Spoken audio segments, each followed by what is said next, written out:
আসসালামু আলাইকুম। ইজি লেসনের আজকের ক্লাসে আমরা কথা বলবো সদ্য হয়ে যাওয়া ঢাকা সেন্ট্রাল ইউনিভার্সিটির সি ইউনিট ভর্তি পরীক্ষা সেশনের হিসাব বিজ্ঞান প্রশ্নের সমাধান নিয়ে। এখান থেকে তোমরা বিস্তারিত ব্যাখ্যা পাবে, গুরুত্বপূর্ণ প্রশ্নগুলো চিহ্নিত করতে পারবে এবং যারা কিছুদিন আগে ইন্টারমিডিয়েট পরীক্ষা শেষ করেছো তারা ভর্তি পরীক্ষার প্রস্তুতিতে এক ধাপ এগিয়ে থাকবে। গুরুত্বপূর্ণ ক্লাস, তাই কেউ স্কিপ না করে সম্পূর্ণ ভিডিওটি শেষ পর্যন্ত দেখো। শুরুতে আমি আমার পরিচয় দিয়ে নেই। আমি রাশেদুল ইসলাম, পড়াশোনা করছি Dhaka central university accounting department থেকে।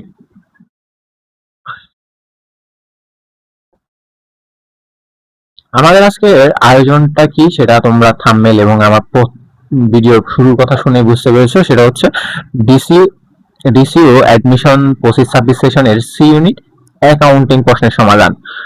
আমি এখানে ওই পরীক্ষার প্রশ্নের সিরিয়াল যেই অনুযায়ী ছিল সেই অনুযায়ী রেখে দিয়েছি যেন কোনো প্রকার ডাউট না থাকে। প্রথম প্রশ্নটি ছিল, বিক্রয়ের উদ্দেশ্যে জমি ক্রয় করা হলে কোন হিসেবটি ডেবিট করা হবে? প্রথমত আমাদের জানতে হবে এখানে কি বলছে। এখানে একটা কথা খেয়াল করতে হবে যে বিক্রয়ের উদ্দেশ্যে কি বলছে। বিক্রয়ের উদ্দেশ্যে জমি ক্রয় করা হলো, জমি ক্রয় করা হলো এই কথাটা আমরা জমি ক্রয় কয়েক ধরনের হতে পারে। একটা হচ্ছে জমি বৃদ্ধির জন্য করতে পারে, আর একটা হচ্ছে ভূমি বৃদ্ধি হবে, এইভাবে হতে পারে। কিন্তু এখানে বলে দিয়েছে বিক্রয়ের উদ্দেশ্যে। আমরা মাঝে মধ্যে দেখি বিক্রয়ের উদ্দেশ্যে আসবাবপত্র ক্রয়, এরকম দেখি না? অথবা দেখি যে কি একটি আসবাবপত্র ক্রয় বিক্রয়কারী প্রতিষ্ঠানের আসবাবপত্র ক্রয়, তখন আমরা সেগুলোকে কি হিসেবে লিখি না, আসবাবপত্র হিসেবে লিখি না। তো এই সেম এখানেও, এখানে বলছে কি ক্রয়ের উদ্দেশ্যে যদি জমি ক্রয় করা হয় তাহলে সেটি কোন হিসাব হবে? সরঞ্জাম তো জমি কখনো সরঞ্জাম হয় না, এটা এইভাবেই বাদ।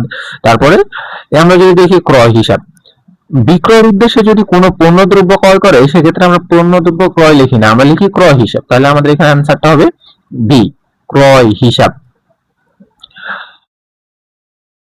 আসলে পরবর্তী প্রশ্নটি কি ছিল?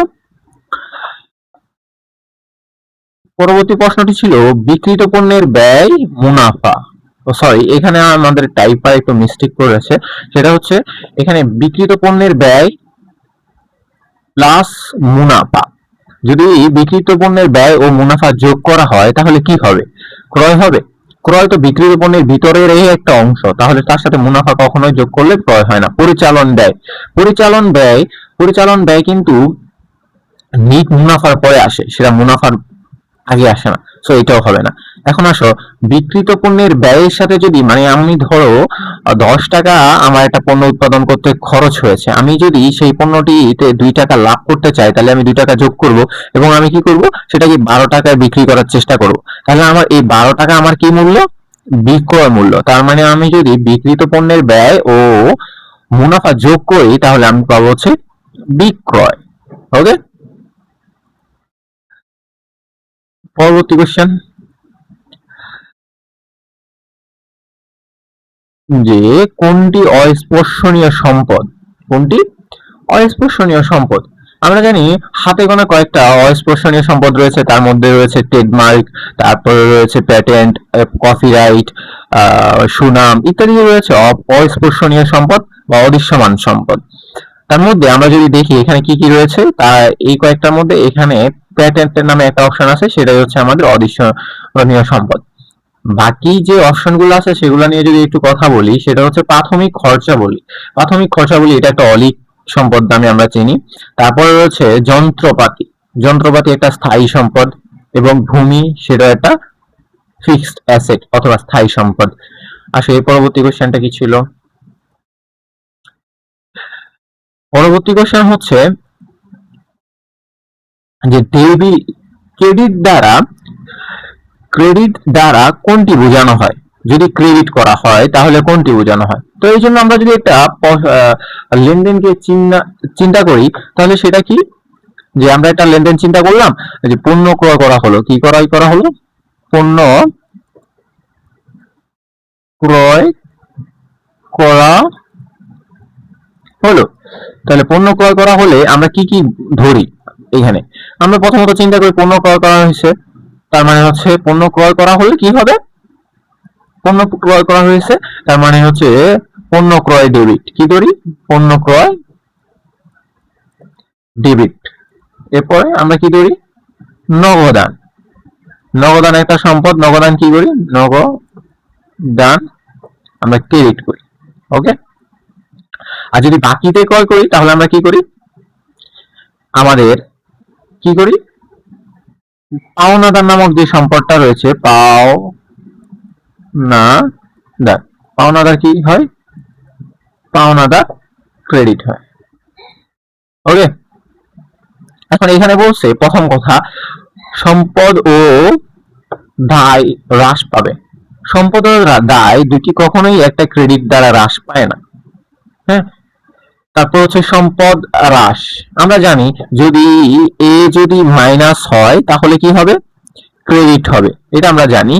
তার মানে কি, এই যে যেটা আমরা এখানে দেখলাম, সম্পদ কমে গেল, নগদান যেটা ক্রেডিট হয়েছে, তো সেই ক্ষেত্রে এখানে সম্পদ হ্রাস পেতে পারে, হতে পারে এটা। তারপর হচ্ছে দায় বৃদ্ধি, ক্রেডিট।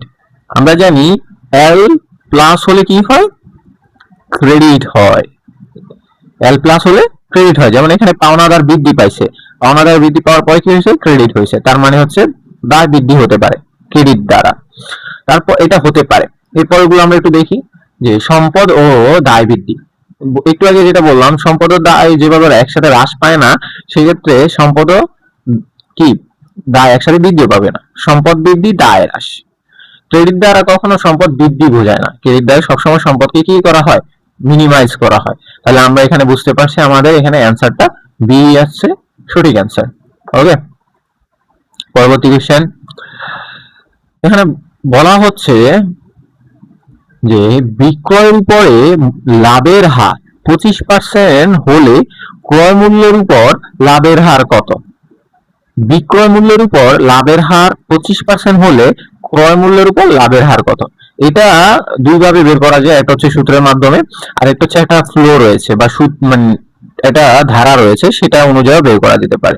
আমরা এখানে যদি একটু দেখি, সেটা হচ্ছে ক্রয় মূল্যের উপরে যদি মুনাফার হার কত পার্সেন্ট থাকে? মুনাফার হার ক্রয় মূল্যের উপর যদি মুনাফার হার বিক্রয় মূল্যের উপর হয় তাহলে কি হবে? প্রথমটা হচ্ছে ক্রয় মূল্য, পরেরটা হচ্ছে বিক্রয় মূল্য। ক্রয় মূল্যের হার যদি কি হয়? 100% হয়, বিক্রয় মূল্যের মুনাফার হার হবে সেখানে 50%। আর ক্রয় মূল্যের মুনাফার হার যদি 50% হয়, বিক্রয় মূল্যের মুনাফার হার হবে কত? 33.33%। এবং ক্রয় মূল্যের মুনাফার হার যদি 33.33% হয়, তাহলে বিক্রয় মূল্যটা হবে কত পার্সেন্ট? 25%। আর বিক্রয় মূল্যটা 25% হলে বিক্রয় মূল্যটা হবে কত? 20%। এবং ক্রয় মূল্যটা যদি 20% হয়, তাহলে বিক্রয় মূল্যটা হবে 16.67%। আমাদের এখানে একটু উল্টো করে দিয়েছে। আমরা এতক্ষণ ধরে বললাম যে ক্রয় মূল্যটা আগে থাকবে, এখানে বলছে বিক্রয় মূল্যের উপরে। যদি বিক্রয় মূল্যের উপরে 25% হয়, তাহলে ক্রয় মূল্যের উপর কত? তাহলে আমাদের একটু পিছন দিকে আসতে হবে। তাহলে আমাদের বলছে 25% কিসের উপর? বিক্রয় মূল্যের উপর। বিক্রয় মূল্যের উপর 25% হলে ক্রয় মূল্যের উপর হবে কত? 33.33%। এটা আমাদের অ্যান্সার। এখানে আরেকটা জিনিস, সেটা হচ্ছে তুমি যদি চিন্তা করো যে ক্রয় মূল্যের উপর যদি বলা থাকতো ক্রয় মূল্যের উপর 25%, তাহলে সেটাতে আমাদের অ্যান্সার কত হতো? 20% বিক্রয় মূল্যের উপর। ওকে। পরবর্তী কোশ্চেনটা, পরবর্তী কোশ্চেনে বলা হচ্ছে যে কোনটি নিয়ন্ত্রণযোগ্য ব্যয়? নিয়ন্ত্রণযোগ্য ব্যয় কোনটি? কারখানার ভাড়া, বেতন, নাকি অফিস ভাড়া, অথবা প্রত্যক্ষ খরচ? যে এখানে বলা হচ্ছে কোনটি নিয়ন্ত্রণযোগ্য ব্যয়। এখন আসো, কিভাবে প্রত্যক্ষ কাঁচামাল একটি নিয়ন্ত্রণযোগ্য ব্যয়? নিয়ন্ত্রণযোগ্য ব্যয় বলতে কি বুঝো? নিয়ন্ত্রণযোগ্য ব্যয় যে ব্যয়টা কোম্পানি চাইলেই নিয়ন্ত্রণ করতে পারবে। কারখানার ভাড়া, সেটা তো একটা ফিক্সড কস্ট, এটা নিয়ন্ত্রণ করা কি আর এখানে? এই যে এখানে যা দেখছো, অফিস ভাড়া, কারখানার ভাড়া, বেতন, এগুলো সবগুলো ফিক্সড কস্ট, এগুলা নিয়ন্ত্রণ করার কিছু নেই, এগুলা সবসময় অলওয়েজ ফিক্সড। যেমন কারখানার ভাড়া 20,000 টাকা, ওটা 20,000 টাকা ফিক্সড। কাঁচামাল ব্যয়, সেটা হচ্ছে যে ব্যয়, সেটা হচ্ছে প্রত্যেকবার উৎপাদনের সময় আমরা নতুন করে কাঁচামাল ক্রয় করতে হয়, যেটা যে কোনো সময় উঠানামা করে। তো সেই ক্ষেত্রে এটি নিয়ন্ত্রণ, কোম্পানি চাইলে এই জিনিসটা কি করতে পারে? নিয়ন্ত্রণ করতে পারে। ওকে। পরবর্তীতে কি রয়েছে,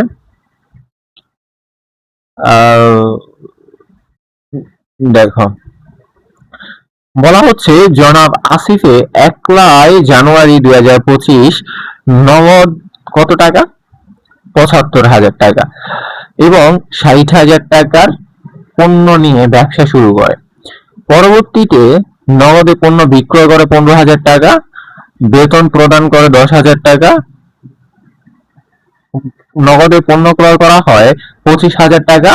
জনাব আসিফের নগদানের জের বের করো। তাহলে নগদানে কত টাকা তার এখন লাস্ট বছরের বা মাসের বা সপ্তাহের শেষে যে হিসাবকাল অনুযায়ী এই ম্যাথটা ধরা হয়েছে, তাহলে এই 1 জানুয়ারি তার এখন যদি শুরু করে, তার মানে মাসের শেষে জানুয়ারি মাসের শেষে তার এখন কত টাকা নগদ টাকা উদ্বৃত্ত রয়েছে। তাহলে আমরা প্রথমত কি করতে হবে, নগদ টাকার উদ্বৃত্ত বের করার জন্য প্রারম্ভিক যে প্রারম্ভিক যে নগদটা ছিল সেটাকে যোগ করতে হবে কিসের সাথে, মধ্যখানে যে নগদ প্রাপ্তি হয়েছে, কি হয়েছে, প্রাপ্তি, যে নগদ প্রাপ্তি হয়েছে সেটা যোগ করতে হবে এবং এই দুইটা থেকে মাইনাস করতে হবে, কি মাইনাস করতে হবে, যে নগদ প্রদান ছিল, যে টাকা আমি দিয়েছি কাউকে, প্রদান। ওকে, আমরা যদি এখানে দেখি তাহলে আমাদের কি কি হয়েছে, নগদ যেটা প্রারম্ভিক সেটা ছিল কত, 75,000 টাকা। তাহলে 75,000 টাকা লিখলাম, প্লাস আমাদের এখানে ছিল, এরপরে ছিল কি, এবং 60,000 টাকার পণ্য নিয়ে ব্যবসা শুরু করে, এটা আমাদের আসবে না এখানে, এটা আমাদের প্রয়োজন নাই। এর পরবর্তীতে এখানে বলছে নগদে পণ্য বিক্রয়, তার মানে বিক্রয় করলে কি হয়েছে, নগদ টাকার প্রাপ্তি হয়েছে। তাহলে প্রাপ্তি কত টাকা, 15,000 টাকা। তাহলে পরবর্তীতে কি আছে, নগদ 15,000 টাকা। বেতন প্রদান করা হলো, প্রধান, তাহলে নগদ প্রদান করা হয়েছে 10,000 টাকা, তার মানে এই দুটা থেকে মাইনাস করতে হবে কত, 10,000 টাকা মাইনাস। পরবর্তীতে রয়েছে নগদে পণ্য ক্রয় কত টাকা,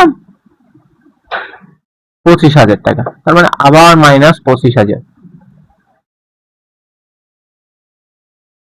25,000 এটা প্লাস করে দিয়ে আমরা দুটাকে মাইনাস করব, শেষ। তাহলে এখানে আমাদের হয় কত, 5 5 10, তাহলে হয় 80, 90,000 টাকা, 90,000 মাইনাস 10,000 আর 25,000 35,000, 35,000 যদি মাইনাস করি তাহলে আমাদের অ্যান্সার হবে হচ্ছে কত, 55,000, কত হাজার, 55,000। তাহলে আমরা এখানে যদি দেখি আমাদের 55,000, এটাই হচ্ছে আমাদের অ্যান্সার, 55,000। ওকে, পরবর্তী কোশ্চেন, বলা হচ্ছে মিস্টার জীবন তার প্রতিষ্ঠানে অপদত্ত পদ্ধতিতে নগদান বই সংরক্ষণ করেন। এখানে আমাদেরকে খেয়াল করতে হবে খুচরা নগদান বই কিভাবে, অপদত্ত পদ্ধতিতে। নির্ধারিত অপদত্ত পরিমাণ ছিল 8,500 টাকা। 2024 সালের জুন মাসে খুচরা খরচের পরিমাণ কত টাকা, 6,800 টাকা। তাহলে খুচরা খরচের পরিমাণ কত টাকা, 6,800 টাকা। তাহলে জুলাই মাসে 24 সালের জুলাই মাসের শুরুতে সে ক্যাশিয়ারের কাছ থেকে, প্রধান ক্যাশিয়ারের কাছ থেকে খুচরা কত টাকা পাবে, যে চেক পাবে কত টাকা, যেহেতু এখানে খরচই হয়েছে কত টাকা, 6,800 টাকা, তাহলে তার অ্যান্সার হবে কি, 6,800। ওকে, আচ্ছা পরবর্তী কোশ্চেন, এটা হচ্ছে আমাদের অ্যাডমিশন ভর্তি পরীক্ষার যে একটা প্রতিষ্ঠান রয়েছে কোচিং, সেটা হচ্ছে র্যাঙ্কার সেরেনা। এই র্যাঙ্কার সেরেনার গত বছর যে 25-26 সেশনের পরীক্ষা ছিল, সেখানে আমাদের বাই সি ইউনিট থেকে প্রত্যেকটা পাবলিক ইউনিভার্সিটি হিউজ একটা পরিমাণ স্টুডেন্ট চান্স পায়। এটা সর্বোচ্চ সাফল্য ছিল মেরিট 44তম। সেটা মিথ্যা বলে লাভ নেই, যে আমি বলবো 3 4 বা 2 এরকম বলে তো লাভ নেই, যেটা আমাদের কাছে প্রমাণ রয়েছে সেটা সেই অনুযায়ী বা তথ্য রয়েছে সেই অনুযায়ী আমাদের প্রতিষ্ঠানের গত বছরের যে সি ইউনিটের রেজাল্ট ছিল সেটা হচ্ছে সর্বনিম্ন বলতে সর্বোচ্চ যে সাফল্য সেটা ছিল 44 নাম্বার মেরিট। তো তোমরা অ্যাডমিশনের জন্য র্যাঙ্কার সেরেনাকে একটা বিশ্বস্ত প্রতিষ্ঠান বা যেটাকে উপর ভরসা করতে পারো। এখনো পর্যন্ত যেটা ফ্রিতে স্টুডেন্টদেরকে অ্যাডমিশন সার্ভিস দিয়ে যাচ্ছে, এই বছর আমরা ফ্রিতে হিউজ পরিমাণে একটা স্টুডেন্ট পড়াবো ইনশাআল্লাহ। গত বছর আমাদের টিম এ বি সি ইউনিটের 3টা ইউনিটেরই প্রায় কয়েকশো স্টুডেন্ট, প্রায় 1000-2000 কাছাকাছি স্টুডেন্ট আমরা ফ্রিতে পড়িয়েছিলাম, যেখান থেকে আমার আলহামদুলিল্লাহ আমার একটা ভালো অ্যামাউন্ট আমাদের স্টুডেন্টরা চান্স পেয়েছে। আমাদের লক্ষ্য স্টুডেন্টদেরকে একটা ভালো সার্ভিস দেয়া। আমাদের এখানে কি কি পাবে ফ্রিতে? তুমি ফ্রি লাইভ ক্লাস পাবে, ফ্রি পিডিএফ লেকচার শিট পাবে, অথবা ক্লাসের স্লাইড পাবে, প্রশ্ন ব্যাংক পাবে, এবং হিউজ এক্সাম পাবে, মডেল টেস্ট পাবে, সব ফ্রি। ওকে, আশা করছি যারা সদ্য ইন্টারমিডিয়েট পরীক্ষা শেষ করেছো তারা আমাদের র্যাঙ্কার সেরেনার পর বিশ্বাস রাখবে এবং ফ্রিতে অ্যাডমিশন প্রস্তুতি নিতে আমাদের সাথে যুক্ত থাকবে ইনশাল্লাহ। আর আমরা খুব দ্রুতই তোমাদের জন্য কোর্সটি লঞ্চ করব, যেটা পরিকল্পনা ও সবকিছু কমপ্লিট হচ্ছে, কয়েকদিনের মধ্যেই আমরা সেটাকে তোমাদের কাছে উপস্থাপন করব। ওকে, চলো কথা না বলে নিজেদের অ্যাডভার্টাইজ করে লাভ আছে, চলো ক্লাসের ফি। প্রথমত হচ্ছে মুনাফা জাতীয় খরচকে মূলধন জাতীয় খরচ হিসেবে লেখাকে কি বলা হয়? এটা হচ্ছে আমাদের ভুলের একটা, যে রেওয়ামিলের যেসব ভুল রয়েছে সেই ভুল থেকে কোশ্চেন। হ্যাঁ, এটা কি, যে মুনাফা জাতীয় খরচকে মূলধন জাতীয় খরচ হিসেবে লেখাকে কি বলা হয়? তাহলে আমরা দেখতে পাচ্ছি প্রথমটা ছিল কি, মুনাফা জাতীয়। এটা সহজ কথা, যে মূলধন জাতীয়কে যখন মুনাফা জাতীয়, অথবা মূলধন জাতীয়কে যখন মুনাফা জাতীয়, মুনাফা জাতীয়কে যখন মূলধন জাতীয় লিপিবদ্ধ করা হয়, তখন সেটাকে আমরা নীতিগত ভুল বলে চিনি। যারা ইন্টারমিডিয়েট পড়ে আসছো, কিছুটা হলেও পড়াশোনা করছো, তারা এটা অবশ্যই জানো। এর পরবর্তী কোশ্চেন আসি, মুনাফা জাতীয় আয় কোনটি? মুনাফা জাতীয়, এখানে প্রথম কথা বলা হয়েছে যে আসবাবপত্র বিক্রি করলে মুনাফা জাতীয়, পণ্য ক্রয় করলে মুনাফা জাতীয়। পণ্য বিক্রি গুলাকে আমরা একটু যদি দেখি, বিক্রি করলে যদি মুনাফা হয়, এই দুইটা আছে। এই পরবর্তীতে বলা হচ্ছে ক্রয়, পণ্য ক্রয়। পণ্য ক্রয় এটা তো মুনাফা আর হবে না, এটা বাদ। তারপর হচ্ছে মজুরি খরচ এটাও বাদ হবে না। এখন আসবাবপত্র বিক্রয় করলে নাকি এই পণ্য বিক্রয় করলে? আসবাবপত্র যদি আমরা বিক্রয় করি, তাহলে সেটাকে যদি আমরা কিছু অর্থ পেয়েও থাকি, সেটাকে আমরা মূলধন জাতীয় বলবো, ঠিক আছে। আর যেহেতু পণ্য বিক্রয় করলে যেটা পাই সেটাকে আমরা মুনাফা বলি, তার মানে এটা মুনাফা জাতীয় আয়। ওকে, আসো পরবর্তী কোশ্চেন।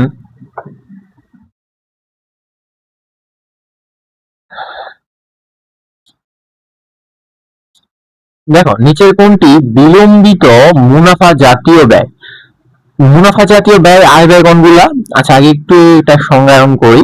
যদিও তোমরা যারা ইন্টারমিডিয়েট একটু ভালো করে পড়াশোনা করেছো, অথবা যাদের ব্যাকগ্রাউন্ড টোটালি কমার্সের ছিল, তারা অবশ্যই এগুলা সম্পর্কে জানো। তারপর যেহেতু তোমাদের দায়িত্ব আমরা নিব, সেক্ষেত্রে তোমাদেরকে একবারে সম্পূর্ণ বিস্তারিত বলাই আমাদের দায়িত্ব। প্রথমে যদি আমরা দেখি মুনাফা জাতীয় কোনগুলো? মুনাফা জাতীয় হচ্ছে যেগুলা সহজ শর্ত হচ্ছে যেগুলার অ্যামাউন্ট কম এবং একটা নির্দিষ্ট বছরের মধ্যে সীমাবদ্ধ থাকে এবং ক্রয় বিক্রয়ের সাথে সম্পর্কিত বা মুনাফা অর্জনের সাথেই সম্পর্কিত, সেগুলোকে মুনাফা জাতীয় বলবে।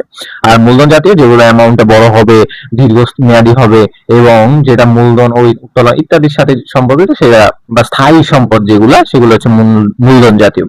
এখানে বলছে আরেকটা কথা, বলছে বিলম্বিত কি? এখন আসো, বিলম্বিত মুনাফা জাতীয় পুরোটা কাকে বলে? বিলম্বিত মুনাফা জাতীয় হচ্ছে একটা নির্দিষ্ট বছর, বলতে 5 বছরের জন্য দেয়া হবে অথবা 10 বছরের জন্য দেয়া হবে, সেটা প্রতি বছর অল্প অল্প করে ব্যয় হবে। এটা আমরা সহজ যেটা জানি সেটা হচ্ছে বিলম্বিত বিজ্ঞাপন। বিলম্বিত বিজ্ঞাপন, বিলম্বিত বিজ্ঞাপন। এই বিলম্বিত বিজ্ঞাপনটা কি হয়? আজকে দেয়া হবে 5 বছরের জন্য, এই 5 বছর পর্যন্ত এই প্রতিষ্ঠান ওই প্রতিষ্ঠানের কি করবে? বিজ্ঞাপন দিয়েই যাবে, তো এটাকে বিলম্বিত বলা হয়। কিন্তু এটা মুনাফার সাথে সম্পর্কিত, যেটা মুনাফার সাথে সম্পর্কিত সেটা যদি দীর্ঘস্থায়ী হয় সেটাকে বিলম্বিত বলা হবে। তো এখানে আমরা যদি দেখি কি কি আছে, অগ্রিম বীমা মানে আগে প্রদান করা হয়েছে, ভবিষ্যতে সেটা চলতে থাকবে। বিজ্ঞাপন যদি বিলম্বিত হতো তাহলে সেটা আমরা ধরে নিতে পারতাম বিলম্বিত মুনাফা জাতীয়, কিন্তু এটা বিলম্বিত বিজ্ঞাপন এটা না, তার মানে এটা খরচ। বকেয়া বেতন, এটা একটা দায় হিসাব, এটা হবে না। অবচয় একটাই অদৃশ্য হিস, মানে এটা হবে না। তারপর আসো অগ্রিম বীমা। অগ্রিম বীমা কিভাবে, যে অগ্রিম বীমা কি করা হয়, 3 বছরের জন্য 2 বছরের জন্য বীমা প্রদান করা হয় বা বীমা প্রিমিয়াম করা হয়ে থাকে। এই সেগুলো পরবর্তীতে কি হয়, আস্তে আস্তে এখান থেকে কোনো একটা, যখন কোনো দুর্ঘটনা ঘটবে সেখান থেকেই ক্ষতিপূরণ পাবে। তার মানে এটা একটা বিলম্বিত মুনাফা জাতীয় লেনদেন। ওকে, পরবর্তীতে যাই। নেক্সট বলা হচ্ছে কোনটি চলতি সম্পদ নয়, কোনটি চলতি সম্পদ নয়। তার মানে এই কথাটা আগে খেয়াল করতে হবে। এই যে নয় বা না, এই কথাগুলা এডমিশনের সময় সবচেয়ে বেশি ভুল হয়। আমরা যারা ভর্তি পরীক্ষায় বসি তারা কি করি, এখান থেকে এখান পর্যন্ত দেখলে বুঝে যায় যে কোনটি চলতি সম্পদ, এই কথা বলে অ্যান্সার করে। কিন্তু যে এখানে আবার শেষে এটা নয় বা না থাকে, নয় তো একটু বড় দেখা যায়, কিন্তু না থাকলে তখন খুব মানুষ এটা খেয়াল করতে পারে না। এটা এখন আমার বিভিন্ন প্রতিষ্ঠানগুলো সতর্ক করে, আমাদের মতো যারা তোমাদের অ্যাডমিশন নিয়ে কাজ করে তারা এখন সতর্ক করাটা অনেকে এই জিনিসটা খেয়াল করে। বাট এই যে তখন যে উত্তেজনা থাকে, ওই উত্তেজনা বশত কি করে ওই চলতি সম্পদ পর্যন্ত দেখে দাগায় ফেলে। আচ্ছা আসো, তার মানে হচ্ছে এখানে চলতি সম্পদ নয় আমরা বের করতে হবে, তার মানে বাকি 3টা হচ্ছে চলতি সম্পদ হবে। তো যদি দেখি স্বল্প মেয়াদী বিনিয়োগ, বিনিয়োগ করছে স্বল্প মেয়াদী সম্পদ, চলতি সম্পদ। এরপরে রয়েছে কর, পদেয় কর। এই যে পদেয়, পদেয় করটা কি, পদেয় কর, পদেয় মানে তো হচ্ছে এটা দায়, তার মানে এটা সম্পদের সাথে এটার কোনো সম্পর্ক নাই, তার মানে এটা অ্যান্সার হতে পারে। আচ্ছা তারপরে এগুলো দেখি। অগ্রিম বীমা প্রিমিয়াম, তার মানে বীমা প্রিমিয়াম অগ্রিম প্রদান করছে, অগ্রিম প্রদান করলেই সম্পদ, তার মানে এটা হতে পারে বা এটা এটা চলতি সম্পদ, এটা চলতি সম্পদ। আর এরপর হচ্ছে বিবিধ দেনাদার, আমরা জানি দেনাদার হলেই সেটা কি চলতি সম্পদ। এখন এখানে শুধুমাত্র একটা রয়েছে, সেটা হচ্ছে এটা চলতি সম্পদ নয়, মানে চলতি সম্পদ যেটা নয় আমাদের অ্যান্সার সেটা, তার মানে হচ্ছে পদেয় করটা হচ্ছে আমাদের চলতি অ্যান্সার। চলো এর পরবর্তী কোশ্চেনটা কি, পরবর্তী কোশ্চেনে বলা হচ্ছে যে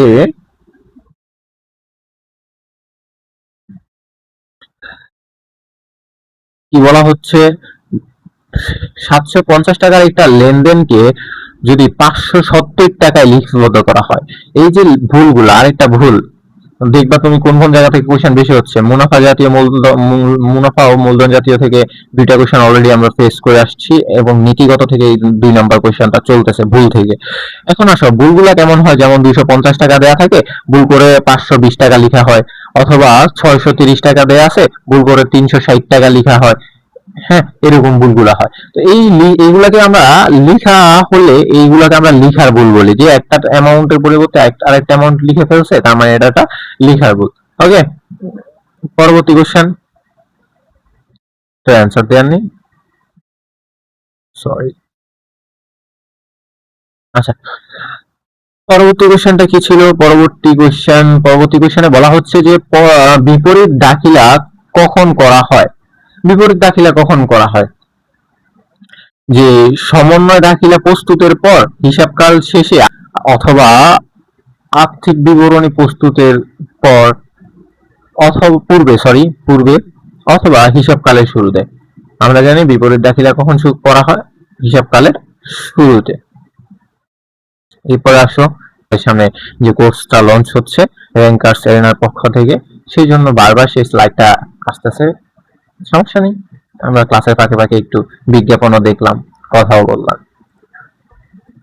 আচ্ছা, পরবর্তী কোশ্চেন। আচ্ছা, রেওমিলে যন্ত্রপাতি হিসেবে দেয়া আছে 40,000 টাকা বছরের মাঝামাঝি অবস্থায়, মাঝামাঝি কথা একটু খেয়াল রাখবা, মাঝামাঝি সময়ে 1 লক্ষ টাকার যন্ত্রপাতি ক্রয় করা হয়, উক্ত যন্ত্রপাতি সংস্থাপন ব্যয় 20,000 টাকা। তাহলে প্রথমত দ্বিতীয় মাসে যেটা হয়েছে, আমরা এখানে দুইটা আলাদা আলাদা অবচয় বের করবো, অবচয়ের হার 10%। প্রথমটা যদি আমরা বের করি কত, 4 লক্ষ টাকা,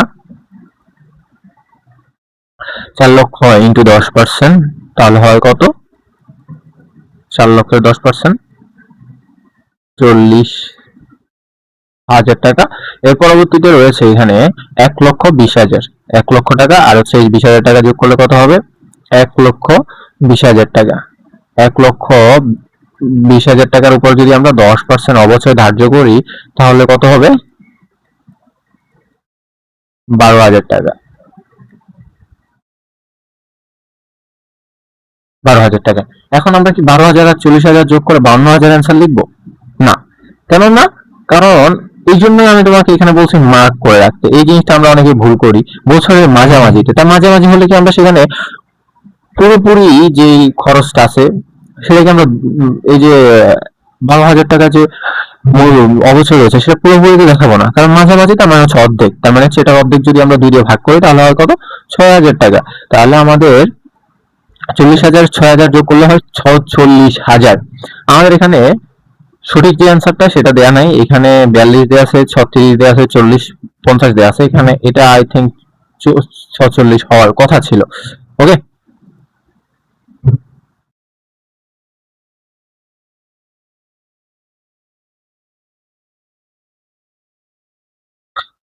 পরবর্তী কোশ্চেন।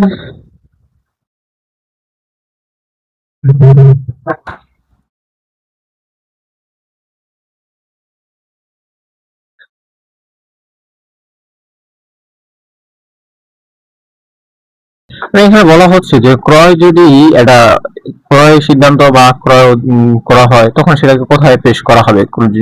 এটা পণ্যের ক্রয় করার প্রয়োজন হয়েছে তখন সেটা কোথায়? ব্যবস্থাপকের নিকটে, ক্রয় বিভাগে অথবা বিক্রয় বিভাগে, নাকি গুদামে? কোথায়? কাকে? গুদাম রক্ষককে বলবে নাকি ক্রয় বিভাগকে বলবে? সে অবশ্যই ক্রয়ের জন্য ক্রয় বিভাগের কাছে যেতে হবে। ওকে, অ্যান্সার খুবই সহজ। কমার্সের স্টুডেন্ট যদি এটা না পারো তাহলে হবেই না। পরবর্তী কোশ্চেন যে পরোক্ষ কাঁচামাল কি ধরনের উপরিব্যয়? উপরিব্যয় কারখানা উপরিব্যয় একটাই। এগুলা প্রশাসনিক উপরিব্যয়, এটি কখনো কোশ্চেন হবে না। বিক্রয় উপরিব্যয় কি? শুধুমাত্র একটা উপরিব্যয় শিখবা, সেটা হচ্ছে কারখানা উপরিব্যয়। ওকে, এর পরবর্তীতে কি এখন প্রশ্ন হচ্ছে ব্যাংক সম্বন্ধ বিবরণী কে প্রস্তুত করেন? আসলে দেখো, ব্যাংক সম্বন্ধ বিবরণী কেন প্রস্তুত করা হয়? যেমন দেখা যায় কি একজন ব্যক্তি আমানতকারী 12,000 টাকা তার খাতায় লিখে রাখছে, তার ব্যাংকে 12,000 টাকা আছে। সে ব্যাংকের খাতায় যে লিখে যে সেখানে 8,000 টাকা লিখে আছে, তখন একটা গোলমেল তৈরি হয় যে আমি 4,000 টাকা কবে তুলছি বা তুলছি কিনা, এরকম একটা ব্যাপার স্যাপার আসছে। তখন হচ্ছে সে কি করে, আমানতকারী কি করে, ব্যাংক সম্বন্ধ বিবরণীটা প্রস্তুত করার জন্য ব্যাংকে তারা বেরোয়, ব্যাংক এবং থেকে ইনফরমেশন নিয়ে সেই করে ব্যাংক সম্বন্ধ বিবরণী প্রস্তুত করে। তাহলে এটা কে করে? আমানতকারী করে।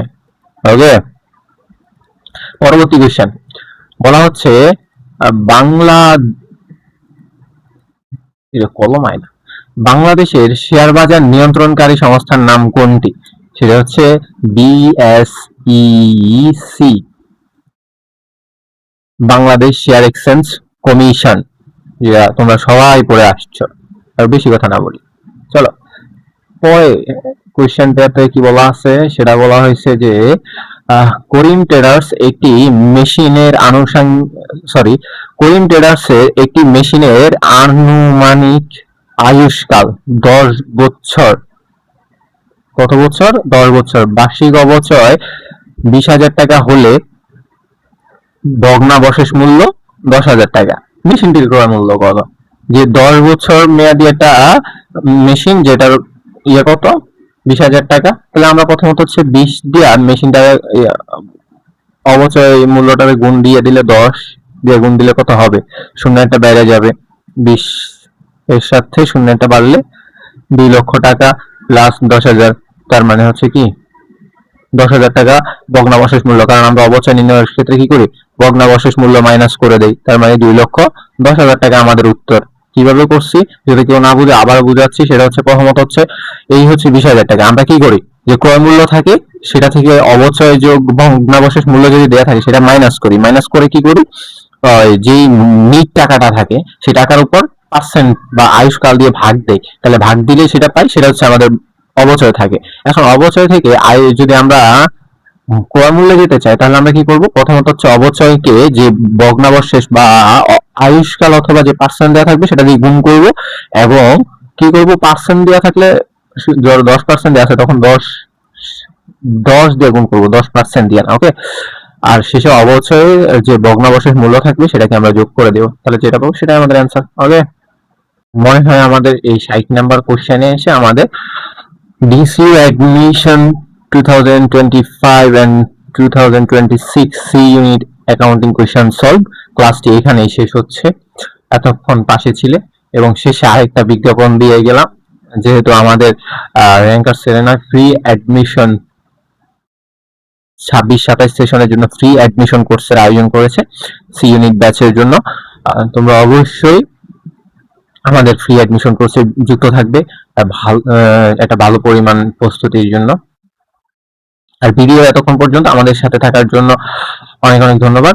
যাদের ভিডিওটি ভালো লেগেছে তারা নিজেরা লাইক কমেন্ট তো করবেই, এবং হচ্ছে তোমার বন্ধু যাতে তোমার সাথে একই ইউনিভার্সিটিতে, একই পাবলিক ইউনিভার্সিটিতে পড়তে পারে, তাকেও এক ধাপ অ্যাডমিশনে এক ধাপ এগিয়ে রাখার জন্য তার কাছে ভিডিওটি শেয়ার করবে। সেও একটা ইউনিভার্সিটির যে বিগত বছরের কোশ্চেনটা, একটা বছরের কোশ্চেন সলভ করতে পারবে। সো ধন্যবাদ সবাইকে।